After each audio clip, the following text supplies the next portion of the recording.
Farooq foundation online school तमाम तलबा और तालिबात के लिए खुशखबरी। पाकिस्तान में पहली मर्तबा जदीद साइंस और टेक्नोलॉजी की मदद से क्लास अव्वल ता दहम ये तालीमी बोर्ड तैयार किया गया है, जिससे आप मैट्रिक तक का इम्तिहान बगैर किसी ट्यूशन पास कर सकते हैं। मजीद KPK का निसाब भी मौजूद है। हमारी तमाम वीडियोस YouTube पर मौजूद है। किसी किस्म की कोई फीस नहीं चार्ज की जाती।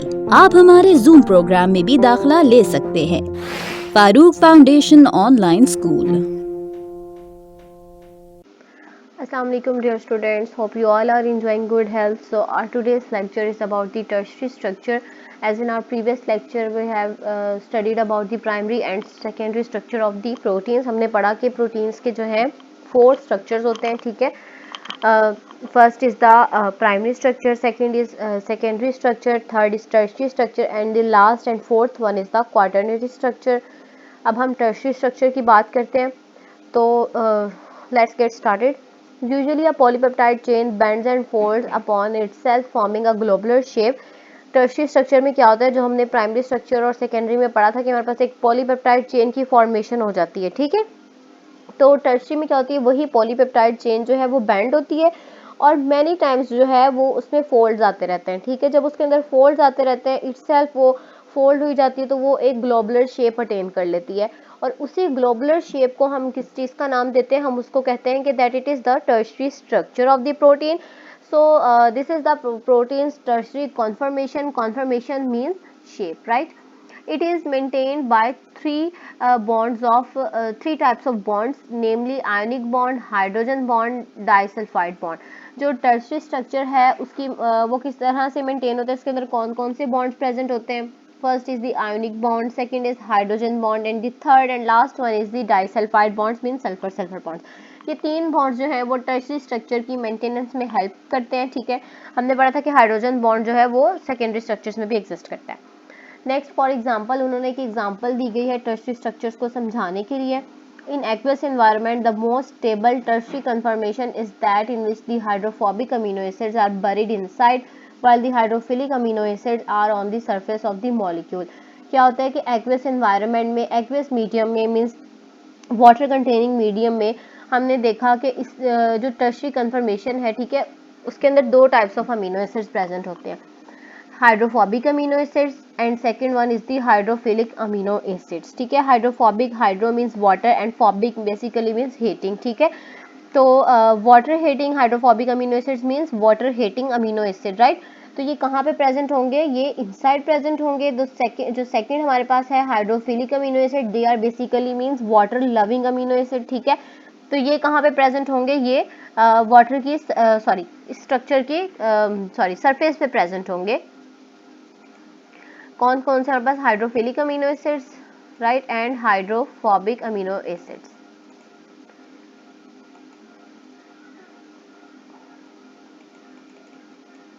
Okay, next is the quaternary structure. ये हमारे पास जो फोर्थ स्ट्रक्चर है प्रोटीन्स का वो है quaternary structure.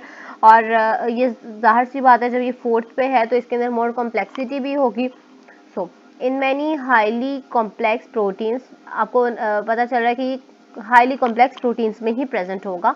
Polypeptide tertiary chains are aggregated and held together by hydrophobic interactions, hydrogen and ionic bonds. इसके अंदर क्या होता है, जो पॉलीपेप्टाइड चेन है वो टुगेदर जो है वो कंबाइन होती रहती है और फिर हमारे पास किस चीज़ की फॉर्मेशन हो जाती है, क्वाटरनरी स्ट्रक्चर की. और इसके अंदर एक interaction, special kind of interaction होती है जो कि है हमारे पास hydrophobic interaction along with the 2 bonds.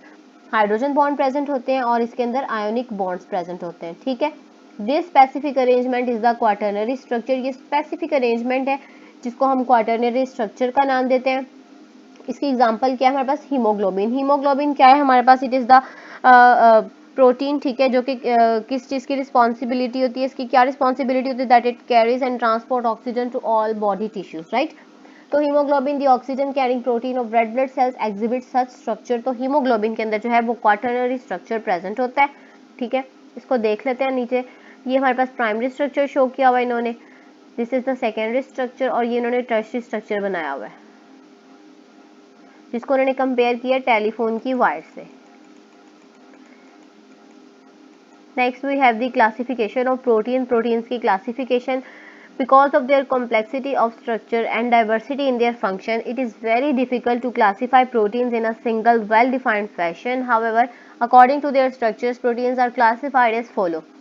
उन्होंने कहा कि प्रोटीन के जो स्ट्रक्चर में फंक्शन में डाइवर्सिटी है और इसके स्ट्रक्चर में कॉम्प्लेक्सिटी है, उसकी बेस पे हमारे लिए बहुत डिफिकल्ट है कि हम प्रोटीन्स को जो है वो क्लासीफाई कर सके। ठीक है, तो हमने यहाँ पर जो क्लासिफिकेशन दिए भी, तो हम लोगों ने उसको किस बेस पे क्लासीफाई किए, यहाँ पर स्ट्रक्चर की बेस पे उन्होंने प्रोटीन्स को क्लासीफाई किए। दो जो है उसकी क्लास फॉर्म्स में उसको क्लासीफाई किया है। One is the fibrous protein and the second one is the globular proteins. ठीक है, फिब्रस प्रोटीन को पढ़ लेते हैं। They consist of molecules having one or more polypeptide chains in the form of fibrils. इसके अंदर क्या होते हैं कि मॉलिक्यूल्स होते हैं जिनके अंदर एक या एक से ज़्यादा पॉलीपेप्टाइड चेन्स प्रेजेंट होती हैं in the form of fibrils, means धागे थ्रेड्स की फॉर्म में जो है इलोंगेटेड फॉर्म में फिब्रल्स की फॉर्म में प्रेजेंट होती हैं पॉलीपेप्टाइड चेन्स इन फिब्रस प्रोटीन। ठीक है, तो हमारे पास कौन सा स्ट्रक्चर बनेगा, secondary structure is most important in them. secondary structure is most important in the fibrous proteins. Okay, wait a minute.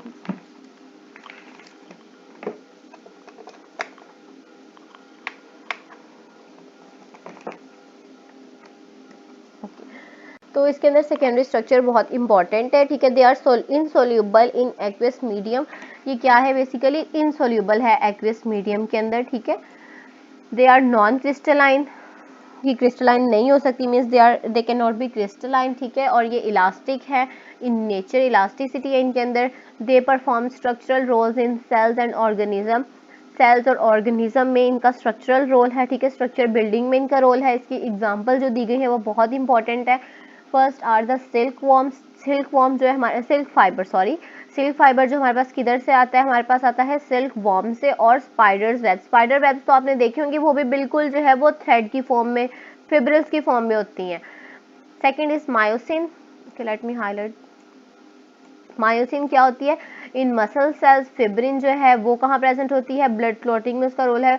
ठीक है, और जो कैरेटिन है वो तो सबको पता होगा, that it is present in our hair and our nails. ठीक है, The next is the globular proteins. Globular proteins अब क्या है, they are spherical and ellipsoidal due to the multiple foldings of polypeptide chain. ये spherical होती हैं किस वजह से, क्योंकि इनके अंदर पॉलीपेप्टाइड चेन्स की फोल्डिंग होती है, राइट।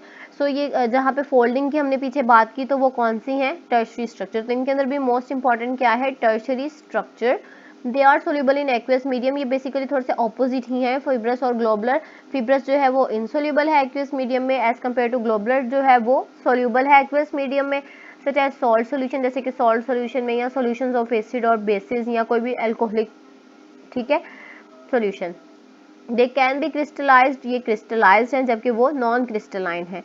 they disorganize with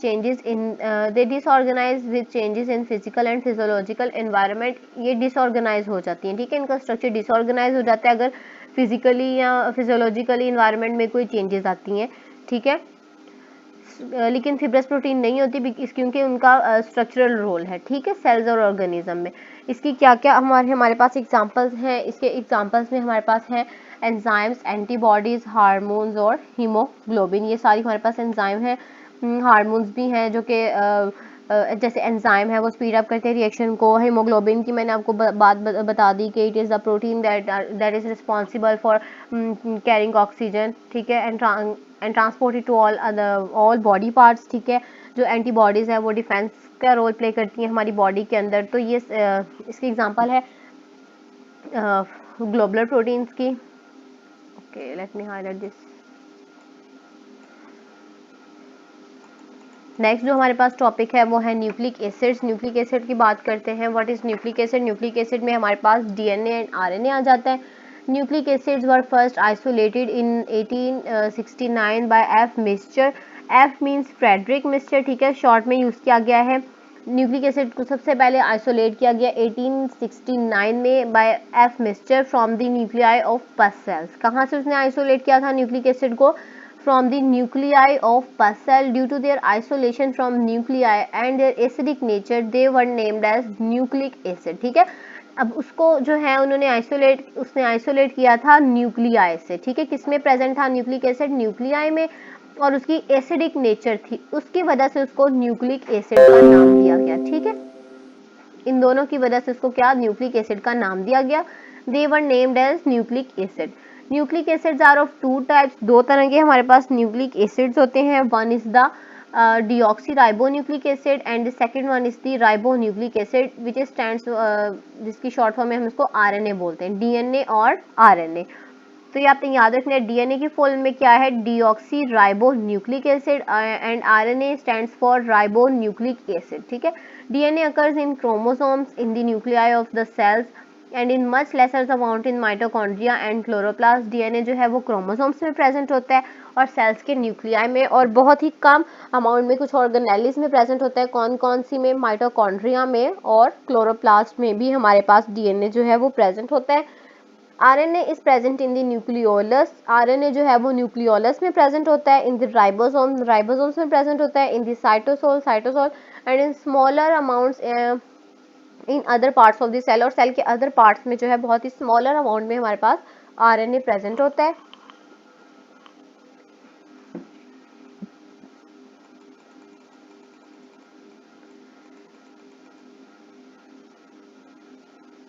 ये मैं आपको अभी एक्सप्लेन करूंगी बाद में।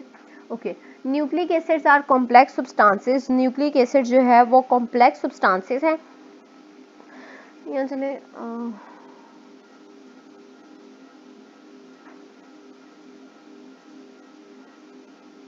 ओके, इससे मैं एक्सप्लेन करूंगी। Nucleic acids are complex substances, ये कॉम्प्लेक्स सब्सटेंसेस है। They are polymers of units called as nucleotides. ठीक है, DNA is made up of deoxy ribo nucleotides. ठीक है, किससे मिलके बने होते हैं, न्यूक्लियोटाइड से। और डीएनए किससे मिलके बना होता है, डीऑक्सी राइबो न्यूक्लियोटाइड से, जबकि RNA is composed of ribo nucleotides. ठीक है, अब जैसे डीऑक्सी राइबो न्यूक्लिक एसिड है, ठीक है, दोनों के अंदर क्या प्रेजेंट है, शुगर प्रेजेंट है। राइबोस से आपको पता चल रहा है ना, राइबोस शुगर दोनों के अंदर प्रेजेंट है। जबकि जैसे आरएनए में सपोज देख लो, इसमें आपको क्लियरली पता चल जाएगा आरएनए किस स्टैंड कर रहा है, राइबो न्यूक्लियोटाइड। ठीक है, राइबो मीन्स राइबोस शुगर, ठीक है, जो कि एक शुगर है। और डीऑक्सी राइबो मीन्स इसके अंदर भी जो है वो डीऑक्सीजिनेटेड शुगर है, डीऑक्सी राइबोस शुगर प्रेजेंट होती है। ठीक है, वो कैसे होती है, क्योंकि उसके अंदर एक ऑक्सीजन की रिमूवल हो जाती है, तो उसकी वजह से डीएनए को हम डीऑक्सी राइबो न्यूक्लिक एसिड बोलते हैं। Each nucleotide is made up of 3 सब यूनिट। हर न्यूक्लियोटाइड जो है वो 3 सब यूनिट से मिलकर बना होता है। अब 5 कार्बन मोनोसेक्राइड पेंटोज शुगर, ठीक है, किससे, पेंटोज शुगर होता है। उसके अंदर नाइट्रोजन कंटेनिंग बेस होती है और एक फॉस्फोरिक एसिड होता है। ठीक है, जो भी हमारे पास न्यूक्लियोटाइड होगा, ठीक है, उसके अंदर 3 सब यूनिट्स होंगे। वन इज पेंटोज शुगर, एक शुगर होगी, ठीक है, एक उसके अंदर बेस होगी एंड एक उसके अंदर फॉस्फोरिक एसिड होगा या फॉस्फेट ग्रुप होगा, जैसे यहाँ पे शो किया गया है। ये हमारे पास जो है वो, ये हमारे पास शुगर है, ribose sugar.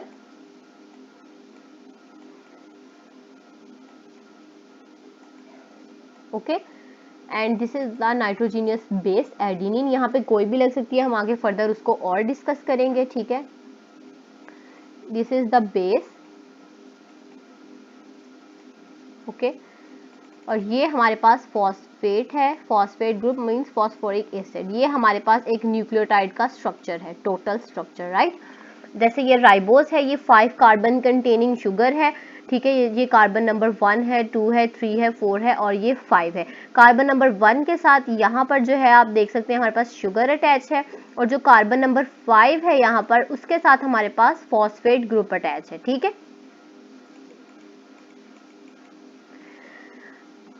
Nitrogenous bases are of 2 types. अब जो हमारे पास नाइट्रोजीनियस बेसिस हैं वो भी 2 तरह की है। ठीक है, हमने पढ़ लिया ऊपर के न्यूक्लियोटाइड में कौन कौन से 3 सब यूनिट्स होते हैं, राइबोस शुगर, फॉस्फेट ग्रुप और phosphoric ribose sugar, ribose is not must. ठीक है, pentose sugar, nitrogenous containing base और फॉस्फोरिक एसिड। ठीक है, अब हमने पढ़ा कि जो हमारे पास pentose sugar in ribonucleotide is ribose. ये मैंने आपको पहले बता दिया कि जो पेंटोज शुगर राइबो न्यूक्लियोटाइड में होती है वो राइबोस होती है, while in deoxyribonucleotide means DNA it is deoxyribose। ठीक है, क्यों, क्योंकि उसके अंदर एक ऑक्सीजन कम होता है, एक ऑक्सीजन की रिमूवल हो चुकी होती है, तो हम उसको डीऑक्सीराइबोस बोलते हैं। अब हमारे पास नाइट्रोजीनस बेसिस जो है वो भी दो तरह की हैं। Nitrogenous bases are of two types, दो तरह की हमारे पास नाइट्रोजीनस बेसिस हैं, ठीक है। एक हमारे पास क्या है, पिरिमिडीन्स, and the second one is purines, right. पिरिमिडीन्स and purines. इनके अंदर जो पिरिमिडीन्स हैं वो क्या होती हैं, सिंगल रिंग्ड होती हैं, ठीक है, उनके अंदर सिंगल रिंग्ड होते हैं, जबकि प्यूरिन्स क्या है, डबल रिंग्ड है। पिरिमिडीन्स आर साइटोसिन। पिरिमिडीन्स में कौन कौन सी हमारे पास आ जाती है, हमारे पास साइटोसिन आ जाती है, थायामीन आ जाती है और यूरासिल आ जाती है। और ये जो पैराग्राफ है ये बहुत इंपॉर्टेंट है, आपको सारा पता होना चाहिए इसके बारे में। पिरिमिडीन्स आर साइटोसिन, ठीक है, थायामीन एंड यूरासिल। और इनकी एब्रीवेशन में इनको क्या, साइटोसिन को सिंपल सी बोलेंगे, सी लिख देंगे, थायामीन को टी से डिनोट करेंगे और यूरासिल को यू से करेंगे। नेक्स्ट जब मैं बोलूँगी तो आप लोगों ने कंफ्यूज नहीं होना, अगर मैं सी बोलूँ तो it means that I am talking about cytosine, ठीक है। थायामीन टी जो है वो थायामीन को इंडिकेट करेगा और यू जो है वो यूरासिल को इंडिकेट करेगा। आगे हमारे पास जो प्यूरिन्स है हमने पढ़ा था कि वो क्या है, हमारे पास वो डबल रिंग्ड है और उसके अंदर कौन कौन सी आ जाएंगी, एडिनिन आ जाएगी और गुआनिन आ जाएंगी। एडिनिन को भी ए से एब्रीवेट करते हैं और गुआनिन को है जी से करते हैं। अब हमने पढ़ लिया नाइट्रोजीनस बेसिस का भी दो तरह से है, प्यूरिन्स, पिरिमिडीन्स, राइट। आगे हमारे पास फॉस्फोरिक एसिड है, उसको हमने डिस्कस अभी नहीं किया था। फॉस्फोरिक एसिड की बात करते हैं, ठीक है। It has the ability to develop ester linkage with OH group of pentose sugar, ठीक है। ये ईस्टर लिंकेज बना लेता है OH ग्रुप पेंटोज शुगर के हाइड्रोक्सल ग्रुप के साथ, ठीक है। In a typical nucleotide, the nitrogenous base is attached to the position 1 of pentose sugar, while phosphoric acid is attached to the carbon at position 5 of pentose sugar. जैसे मैंने आपको ऊपर बताया है कि हमारे पास जो पेंटोज शुगर है, पेंटोज शुगर है, उसके कार्बन नंबर 1 के साथ जो है बेस अटैच होती है और कार्बन नंबर 5 के साथ फॉस्फेट ग्रुप की अटैचमेंट होती है,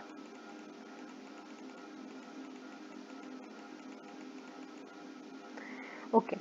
अब हमने पढ़ लिया सिंपल के जो न्यूक्लियोटाइड्स हैं, ठीक है। एक दोनों जो है न्यूक्लियोटाइड से मिलकर बने होते हैं, ठीक है, न्यूक्लिक एसिड जो है, ठीक है।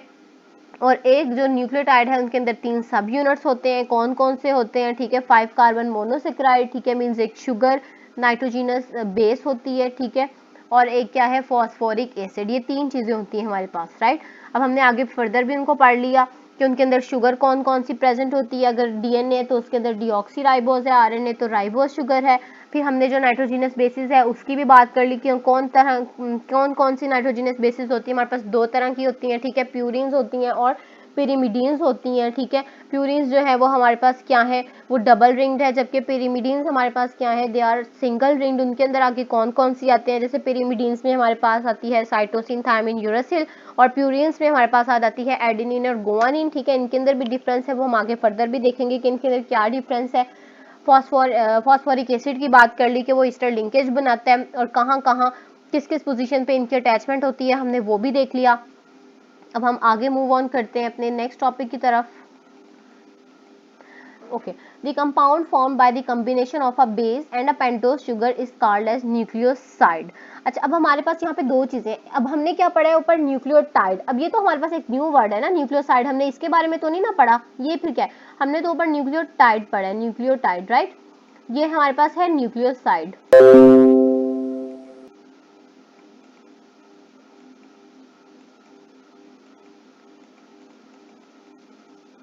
हमने ऊपर न्यूक्लियोटाइड को डिस्कस किया है, ये न्यूक्लियोसाइड है। अच्छा, हमने ऊपर न्यूक्लियोटाइड को डिस्कस किया, हमने इसमें क्या क्या पढ़ा है कि उसके अंदर क्या क्या प्रेजेंट होती है। उसके अंदर शुगर प्रेजेंट होती है, उसके अंदर नाइट्रोजनस बेस प्रेजेंट होती है और इसके अंदर फॉस्फेट ग्रुप प्रेजेंट होती है। यहाँ पे उन्होंने क्या बताया कि न्यूक्लियोसाइड जो है वो किससे बनता है, वो ऐसा कंपाउंड है जो कि कॉम्बिनेशन से बनता है बेस एंड पेंटोज शुगर, ठीक है। इसके अंदर सिर्फ बेस और पेंटोज शुगर प्रेजेंट है, इसके अंदर क्या चीज प्रेजेंट नहीं है, फॉस्फेट ग्रुप इसके अंदर प्रेजेंट नहीं है, राइट। अगर हमारे पास जो है वो शुगर, नाइट्रोजीनस बेस और फॉस्फेट ग्रुप तीनों चीजें प्रेजेंट होंगी तो हम उसको न्यूक्लियोटाइड बोलेंगे, ठीक है। अगर हमारे पास बेस और पेंटोज शुगर होगी लेकिन फॉस्फेट ग्रुप प्रेजेंट नहीं होगा तो हम उसको न्यूक्लियोसाइड बोलेंगे। ये दोनों चीजें डिफरेंस है, सिर्फ फॉस्फेट ग्रुप का डिफरेंस है कि न्यूक्लियोटाइड में प्रेजेंट है और न्यूक्लियोसाइड में नहीं प्रेजेंट, ठीक है। सो इसीलिए यहाँ पे भी लिखा हुआ है the compound form by the combination of a base and a pentose sugar. ऐसा कंपाउंड जो कि बेस और पेंटोज शुगर के कॉम्बिनेशन से बनता है उसको हम बोलते हैं nucleoside, nucleoside, right, and a nucleoside and a phosphoric acid. अब न्यूक्लियोसाइड और फॉस्फोरिक एसिड इन्होंने साथ बोला है, क्यों? क्योंकि न्यूक्लियोसाइड में तो दोनों चीजें आ गई है ना, बेस और पेंटोज शुगर, और साथ ही फॉस्फोरिक एसिड उन्होंने मींस फॉस्फेट ग्रुप या फॉस्फोरिक एसिड लिख दिया। ये जब आपस में कंबाइन होते हैं तो हमारे पास किस चीज की फॉर्मेशन होती है? न्यूक्लियोटाइड की, ठीक है। Each nucleotide of RNA contain ribose sugar.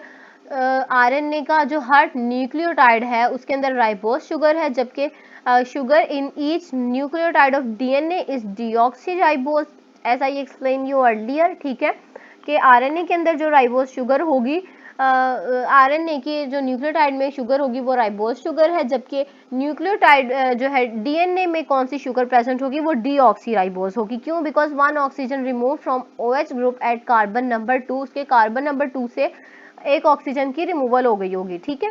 So ATP is an important nucleotide used as an energy currency by the cell. ATP जो है वो मोस्ट इंपॉर्टेंट न्यूक्लियोटाइड है जिसको as an energy currency use किया जाता है सेल्स के अंदर। मीन्स सेल के अंदर एनर्जी का सोर्स क्या है हमारे पास? वो हमारे पास है ATP, ठीक है। अब ATP की क्या फुल फॉर्म है, कैसे बनता है, ये मैं आपको नेक्स्ट बताऊंगी। It is basically adenosine triphosphate, ठीक है।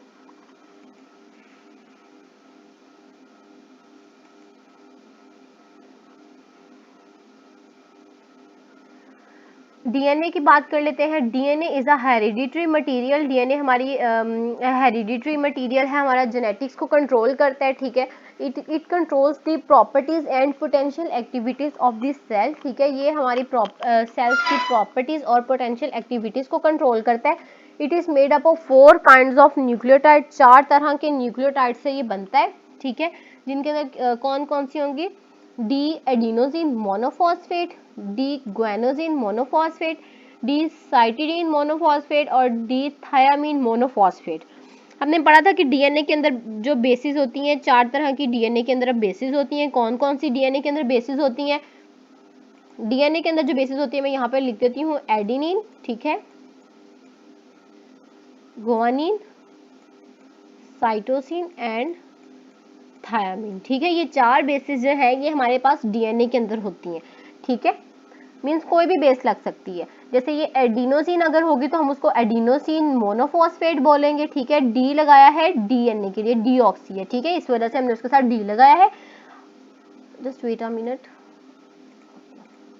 अगर हमारे पास एडिनोसिन होगी तो हम उसको AMP बोलेंगे, ठीक है, DAMP। ग्वेनोसिन होगी तो हम उसको DGMP बोलेंगे। साइटिडीन सिस्टीन अटैच होगी तो हम उसको DCMP बोलेंगे। अगर हमारे पास थायामीन अटैच होगी उसके अंदर तो हम उसको क्या बोलेंगे? DTMP, ठीक है। M बोल रहे हैं, DMP बोल रहे हैं। अच्छा, अब हम आगे चले, वो नेक्स्ट बताती हूँ आपको मैं। These nucleotides are united with one another through phosphodiester linkage। अब ये जो न्यूक्लियोटाइड्स हैं ये आपस में किससे जब यूनाइट करते हैं तो फॉस्फोडाइस्टर लिंकेज के थ्रू करते हैं in a specific sequence to form long chains known as polypeptide chain. जब ये पॉलीपेप्टाइड चेन बनाते हैं यही न्यूक्लिक एसिड न्यूक्लियोटाइड्स जो है, ठीक है, तो इनके अंदर कौन सी लिंकेज होती है? फॉस्फोडाइस्टर लिंकेज होती है। 2 nucleotides join together to form dinucleotide, ठीक है। जब 2 न्यूक्लियोटाइड्स आपस में जुड़ेंगे तो उसको डाइन्यूक्लियोटाइड बोलेंगे। जब 3 मिलेंगे तो उनको ट्राई न्यूक्लियोटाइड बोलेंगे, ठीक है। 3 for tri and 2 for di for 2, right. Nicotinamide adenosine dinucleotide abbreviated as NAD। Nicotinamide adenine dinucleotide को हम लोग जो है वो NAD से शो करते हैं। ये एग्जांपल है डाइन्यूक्लियोटाइड की, ठीक है, मीन इसके अंदर 2 न्यूक्लियोटाइड प्रेजेंट होंगे, तो एक एग्जांपल है ये डाइन्यूक्लियोटाइड की, NAD। It is an important coenzyme in several oxidation reduction reactions in the cell. ये एग्जांपल है, ठीक है, कोएंजाइम की एग्जांपल है। सॉरी, ये एग्जांपल नहीं है, it is an important coenzyme, ठीक है, जो कि क्या कैटालाइज करवाता है? ऑक्सीडेशन रिडक्शन रिएक्शंस करवाता है सेल्स के अंदर।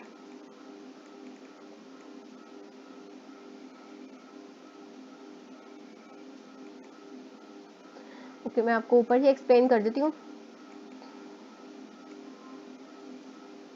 अब हमारे पास ये है, हमारे पास बेस तो लगी हुई है एडिनिन, ठीक है, बेस कौन सी है? एडिनिन। शुगर राइबोस है, ठीक है, और हमारे पास ये फॉस्फेट ग्रुप्स तो एज यूजुअल वही है। अब हमारे पास अगर एक फॉस्फेट ग्रुप अटैच होगा तो हम उसको क्या बोलेंगे? हम उसको बोलेंगे मोनोफॉस्फेट, M फॉर मोनो, ठीक है, एडिनिन मोनोफॉस्फेट। अगर यहीं पे हमारे पास सॉरी ठीक है। अब ये हमारे पास जो ये एक स्ट्रक्चर है, ठीक है, इसको हम क्या बोलेंगे, इसके अंदर एक एडेनिन एंड राइबोस शुगर है, ठीक है, और क्या है हमारे पास फॉस्फेट ग्रुप है, तो हम इसको क्या बोलेंगे, adenine monophosphate, mono for one, mono का क्या मतलब होता है, वन मीन्स इसके अंदर एक फॉस्फेट ग्रुप अटैच है, दिस वन, ठीक है। अब हम अगर दूसरे स्ट्रक्चर को देख लेते हैं ना, like if we look forward for this structure, this one, अब इसके अंदर क्या है, इसके अंदर एडेनिन राइबोज है और दो फॉस्फेट ग्रुप्स अटैच है, ठीक है, मीन दो फॉस्फोरिक एसिड, दो फॉस्फेट ग्रुप्स अटैच है, तो हम इसको क्या बोलेंगे, ADP, ठीक है, D for di, di means दो, ठीक है। जब इसके अंदर दो फॉस्फेट ग्रुप अटैच होंगे तो हम उसको एडेनिन डाइफॉस्फेट बोलेंगे और उसको शॉर्ट में कैसे लिखेंगे, ADP, ठीक है। इसी तरह जब हमारे पास तीन फॉस्फेट ग्रुप्स प्रेजेंट होंगे, हम ये पूरा स्ट्रक्चर देखेंगे, ठीक है, ये स्ट्रक्चर और इस तरह आपने देखना है, ठीक है, उनको खत्म करने, बिकॉज वो आपने बेसिकली उन्होंने आपको एक्सप्लेन करने के लिए लिखा हुआ है।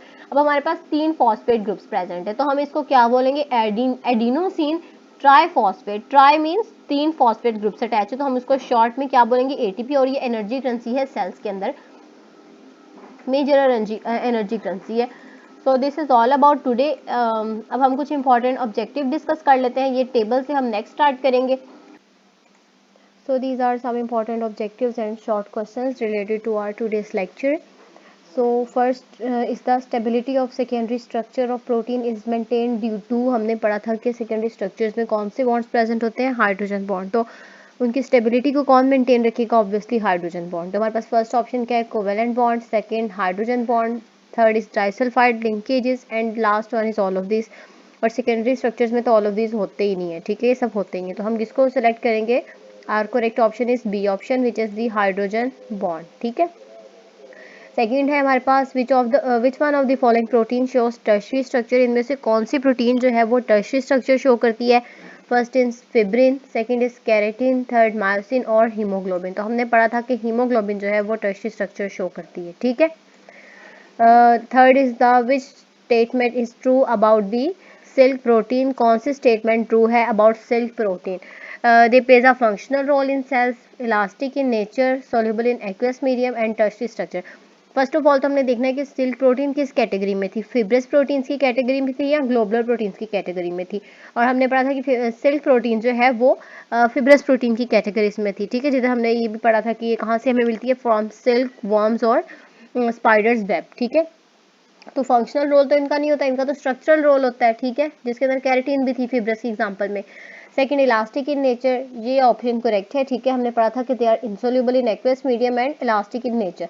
अब थर्ड ऑप्शन हमारे पास क्या है, they are soluble in aqueous medium, तो ये गलत है, because the fibrous proteins are insoluble in aqueous medium where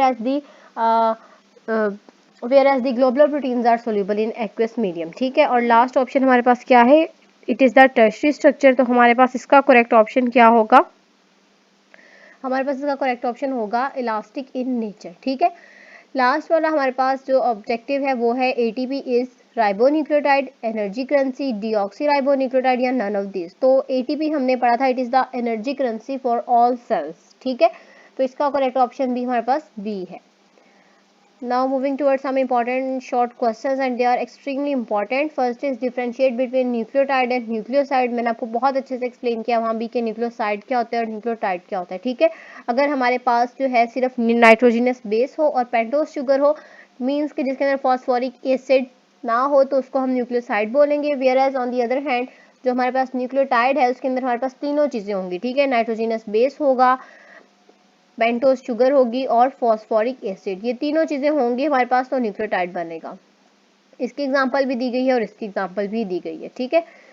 आगे हमारे पास है differentiate between fibrous and globular protein. Fibrous protein की एग्जांपल फिब्रस प्रोटीन लिखेंगे और ग्लोबुलर प्रोटीन को सेंट्रलाइज्ड करके इसी तरह टेबल की फॉर्म में लिखेंगे, ठीक है। फर्स्ट में है they consist of molecules having one or more polypeptide chains in the form of fibril, fibril की फॉर्म्स में, और ये क्या है, सफेरिकल फॉर्म में होते हैं, ठीक है, ग्लोबुलर प्रोटीन्स। सेकंड है secondary structure is most important in them, इनके अंदर कौन सा स्ट्रक्चर एग्जिस्ट करता है, सेकेंडरी स्ट्रक्चर, जबकि ग्लोबुलर में कौन सा स्ट्रक्चर होता है, टर्शियरी स्ट्रक्चर, ठीक है। Fibrous protein they are insoluble in aqueous medium, fibrous protein जो है वो इंसोल्यूबल होती है एक्वस मीडियम में, वेयर एज जो ग्लोबुलर प्रोटीन है वो सोल्यूबल होती है एक्वस मीडियम में, ठीक है। अब इसकी एग्जांपल्स हैं, एग्जांपल्स आर सेल, सॉरी एक पॉइंट मैं मिस कर गई हूँ, that they are non crystalline fibrous protein and they are crystalline. ठीक है, आप इसमें दूसरी वो इलास्टिसिटी वाली भी डाल सकते हैं और ऑर्गेनाइजेशन वाली भी ऐड कर सकते हैं, लेकिन आई थिंक सो कि 5 पॉइंट्स जो है वो बहुत इनफ है। ठीक है, 2 मार्क्स के क्वेश्चन के लिए बोर्ड में। अब इसके एग्जांपल्स क्या है हमारे पास, सेल प्रोटीन है, सॉरी सिल्क फाइबर्स है, फिब्रिन है, कैरेटीन है, मायोसिन है। On the other hand globular की एग्जांपल्स हमने देखी थी, एंजाइम्स हैं, एंटीबॉडीज हैं, हार्मोन्स हैं और हीमोग्लोबिन्स हैं। So this is all about today. Thank you very much and अल्लाह हाफिज़।